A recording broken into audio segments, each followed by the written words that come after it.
Welcome back. Well, we've got your back this morning. If your child is off to the prom anytime soon, of course, parents want the big night to be a memorable one, but only for the right reasons. Joining us this morning is Dr. Amy Alomar, a family and education expert with some prom night safety tips, just how to talk to your kids about this, because I know it can be really awkward. Thank you so much for being here this morning. Yeah, thanks for having me. So first off, let's talk about drinking, drugs. These are things that obviously teenagers can experiment with or have been known to. How do you first off talk about it with them, particularly on prom night, if you haven't done so already? Yeah, and that's a great point, because the earlier you can start with your kids, the better. Even elementary is a good time to start these conversations to get a foundation.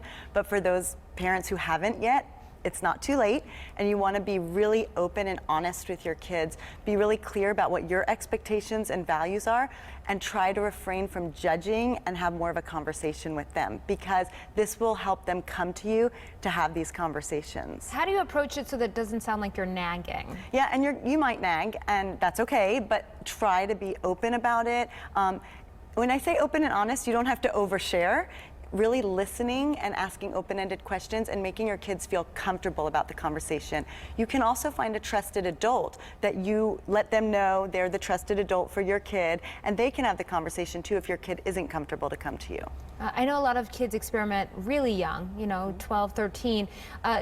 You want to start the conversation then, so are these kind of reminders at this point? Yeah, and it should be an ongoing conversation. You want your kids to know, this is my expectation of you. You will make mistakes, and that's your job as a teenager. You need to make some judgment calls. There will be good and bad judgments, and I'm here to have your back, but I'm also here to remind you how to stay, on the right track.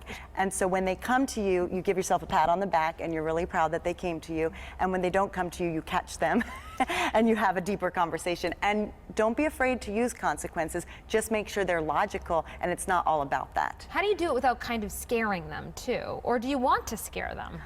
Well, there are some real scary things that can happen. Sure. And I think, talking to them about the realities, and even, what do you think might happen? What could happen? And doing some role playing and really asking them, but also really rewarding them for when they do come to you to have those conversations. Make sure they know they can call you if they are drunk, if they are high, if they've made a really poor choice and they're in trouble. They can always call on you, and you will come and you will get them, and you will not get into it right then. Just let them know that they can call you. Yeah. Obviously, sex can be a concern too for parents, but I take it you should talk to them a lot earlier than prom night. You should have that birds and bees conversation, as awkward as it is, I'm sure, for parents. It is so awkward, and ideally you are having it from very early on, and you say, this is really hard. This is not comfortable for me or for you, but we're going to have this conversation, and you can come to me, and these other people that we've identified that you can go to. Your pediatrician is a great resource. Your friends of the family, aunts, uncles, so that they know they can have it, and you talk about your expectations and your hopes for them, more about judging what they're actually doing. I like that. Punt it to aunt and uncle and the doctor. Thank you so much, Dr. Amy Alomar. My pleasure. Always good information. She's right in Avon if you want to look for her, or if you want to get more information about her, you can head to our website too, WTNH.com. Just click on the On Air tab, pull it down to the Good Morning Connecticut Weekend section.